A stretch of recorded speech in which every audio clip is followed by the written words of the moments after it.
వి news Telangana news కి స్వాగతం. Bachupally police station పరిధిలోని మొదటి సంవత్సరం చదువుతున్న విద్యార్థి ఆత్మహత్య.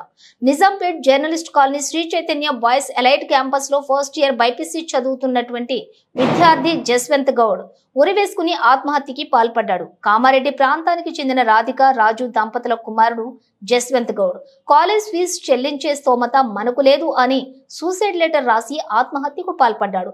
చనిపోయిన విద్యార్థి కుటుంబానికి న్యాయం చేయాలి అని శ్రీ చైతన్య కాలేజ్ ముందు బైఠాయించిన పలుమంది విద్యార్థులు సంఘాలు అడ్డుకున్న పోలీసులు. ఉదయం 5 గంటలకు తోటి విద్యార్థులు లేచి చూసేసరికి ఆత్మహత్యకు పాల్పడ్డాడని యాజమాన్యానికి తెలియజేసిన విద్యార్థులు. సమాచారం అందుకున్న కళాశాల సిబ్బంది హుటాహుటిన నిజాంపేట్లోని ఓ ప్రైవేట్ ఆసుపత్రికి తరలించారు. అప్పటికే మృతి చెందాడని నిర్ధారించారు. వెంటనే అక్కడి నుండి డెడ్ బాడీని గాంధీ ఆసుపత్రికి తరలించిన యాజమాన్యం కేసు నమోదు చేసుకుని దర్యాప్తు చేస్తున్న బాచుపల్లి పోలీసులు. అందరికి నమస్తే, నా పేరు నాగేష్. ఈరోజు నిజాంపేటలో ఉన్నటువంటి శ్రీ చైతన్య కాలేజీలో విద్యార్థి యశ్వంత్ గౌడ్ అనే విద్యార్థి సూసైడ్ చేసుకోవడం జరిగింది. మనం చూసుకున్నట్టయితే మేనేజ్మెంట్ విద్యార్థి 7:30కి చనిపోయాడని చెప్తున్నారు. కనీసం పోలీస్కి ఇంటిమేషన్ ఇవ్వకుండా విద్యార్థి సూసైడ్ డెడ్ బాడీని తీసుకోవడం జరిగింది. పేరెంట్స్ కి కూడా ఇంటిమేషన్ ఇవ్వలేదు. మేనేజ్మెంట్ ఏం చేస్తుంది, లక్షల ఫీజులు తెచ్చుకొని కనీసం వార్డెన్ కూడా పెట్టలేకపోతే యాజమాన్యం మున్నే ఒకటే లేకుండా ఒకటే. ఇక్కడ ఉన్నటువంటి డిఐఓ కిషన్ సార్ గారు ఏం చేస్తున్నారు, ఇప్పటికీ ఇది 4వ చావు. డిఐఓ గారు కాలేజీలను ఎందుకు విజిట్ చేస్తలేదు? రాష్ట్ర ప్రభుత్వము ఈ యొక్క కార్పొరేట్ నారాయణ శ్రీ చైతన్య కాలేజీలకు కొమ్ము కాస్తుంది, కోట్లు డబ్బులు తీసుకుంటుంది కాబట్టి ఈ కార్పొరేట్ నారాయణ చైతన్యాలకు ఎంకరేజ్ చేస్తుంది.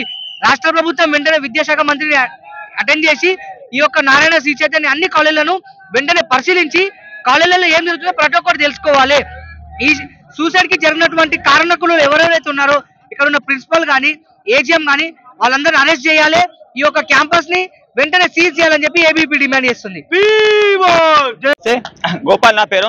ఈరోజు చూసుకున్నట్టయితే చైతన్య కాలేజీలు ఏదైతే 2 గంటలకు చనిపోయారని చెప్పేసి యాజమాన్యం చెప్తుందో అదంతా కూడా అబద్ధం. ఈ యొక్క చైతన్య కాలేజీలో పిల్లోడు చనిపోయింది పొద్దున్న 5 గంటలకు అయితే వాటిని ఏం చేస్తున్నాడు.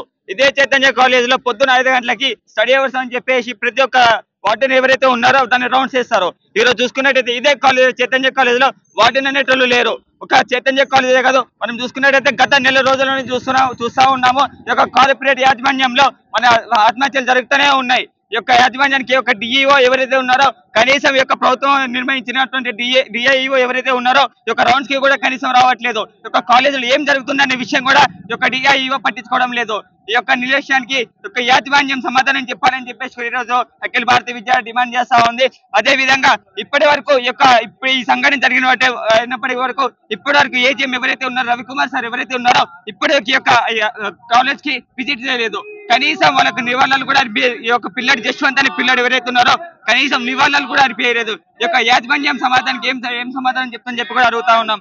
అదే విధంగా ప్రతి ఒక్క తెలంగాణ రాష్ట్రంలో ఉన్నటువంటి విద్యా తల్లిదండ్రులకు ఒకటే విజ్ఞప్తి చేస్తా ఉన్నా, ఈ యొక్క చైతన్య నారాయణ కార్పొరేట్ కాలేజీలలో ఈ యొక్క విద్యార్థి పిల్లలకి ఎలాంటి అడ్మిషన్ చేయకని చెప్పి కూడా చెప్తా ఉన్నా. చూసుకుంటే మరో కార్పొరేట్ కాలేజీలో ఇంకో హత్య చేశారు. ఈరోజు చైతన్య కాలేజ్ మరో విద్యార్థి ప్రాణాన్ని బలిగొన్నారు. ఈరోజు మేము అందరం తెలుసుకునేది ఏంటంటే వరుసగా దసరా పండుగ నుంచి చూసుకుంటే ఈ రోజు 4 విద్యార్థులు రాష్ట్రంలో బలిగొన్నారు ఈ కార్పొరేట్ కుక్కలు.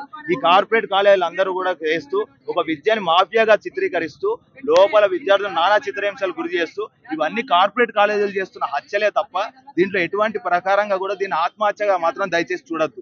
బోర్డ్ ఆఫ్ ఇంటర్మీడియట్ రూల్స్ ప్రకారం కూడా మొన్న కూడా మేము వెళ్ళి ఫిర్యాదు ఇస్తే డిఐఓ వచ్చి ఒక లెటర్ ఇచ్చిండు. రాత్రిపూట కూడా ఒక ఎంప్లాయీని ఖచ్చితంగా కూడా వార్డెన్లను రెసిడెన్షియల్ క్యాంపస్లు ఏవైతున్నాయో ఆ క్యాంపస్లు అన్నింటిలో రాత్రిపూట ఇంకో వార్డెన్ని నైట్ డ్యూటీ కేటాయించి ఖచ్చితంగా కూడా ఉంచండి మేలుకుగా. ఏ విద్యార్థి ఎట్లా చేసుకోకుండా ఒక కౌన్సిలింగ్లు నిర్వహించండి, సైకాలజిస్ట్ డాక్టర్లను పిలవండి, ఒక కౌన్సిలింగ్ సెషన్ పెట్టండి. అప్పుడు కొంచెం విద్యార్థులకు ఏమైనా మారుతారని చెప్పి ఇవన్నీ కూడా వాళ్ళకు ఇచ్చిన నోటీసులో ఉన్నాయి. ఆ నోటీసులను కూడా తుంగలో తొక్కి ఒక 12,000 రూపాయల నుంచి 15,000 రూపాయలు యావరేజ్ ఉంటుంది వార్డెన్కి. అంటే వీళ్ళు 3 లక్షల రూపాయలు ఒక్కొక్క విద్యార్థి దగ్గర యావరేజ్ ఫీజుగా తీసుకుంటారు తప్ప ఒక 15,000 పెట్టి ఒక ఎంప్లాయీని పెట్టుకుంటే ఈరోజు ఒక విద్యార్థి ప్రాణం నిలబడేది కదా. ఈరోజు దాన్ని ఆత్మహత్య, ఆయన సూసైడ్ లెటర్ చేసుకుంటూ వాళ్ళ వ్యక్తిగత సమస్యలు అంటుంది. మరి రూమ్ లో అందరూ పడుకునే ఉంటారు కదా, 7-8 మంది విద్యార్థులు. నడుస్తున్న ఫ్యాన్ ని ఆపి దానికి బెడ్షీట్ ని చుట్టి ఆయన అక్కడ ఊరేసుకున్నాడు అంటే మిగతా విద్యార్థులు ఎవరు లేవరా? అసలు రాత్రి ఏం జరిగింది? 2ంటికి 3ంటికి మధ్యలో చనిపోయిన విద్యార్థి 5:30కి పిల్లలు చెప్పే వరకు మేనేజ్మెంట్ కి తెలియదు అంటే దీంట్లో నమ్మశక్యంగా మాకు ఎంత మాత్రం లేదు. దీని మీద వెంటనే కూడా మేము పోలీసు వారిని కూడా ఒకటే వేసాం, సార్ దీన్ని సూసైడ్ గా మాత్రం చిత్రీకరించద్దు, దీన్ని ఒక మిస్టరీ మర్డర్ గా తీసుకోండి, ఫస్ట్ అసలు ఏం జరిగిందో మీరు ఇన్వెస్టిగేషన్, ప్రాపర్ ఇన్వెస్టిగేషన్ లోపల ఉన్న విద్యార్థులతో చేయండి అని చెప్పి మేనేజ్మెంట్ పిలిచి అడగండి సార్ ఏం జరిగిందో అంటే, మేనేజ్మెంట్ పేరుతో ఒక బ్రోకర్ గాడు వచ్చి పాన్ పరాకు గుట్కా తినుకుంటూ మాకు సమానం చెప్పిండు మీడియా ప్రతినిధి అందరి ముందు.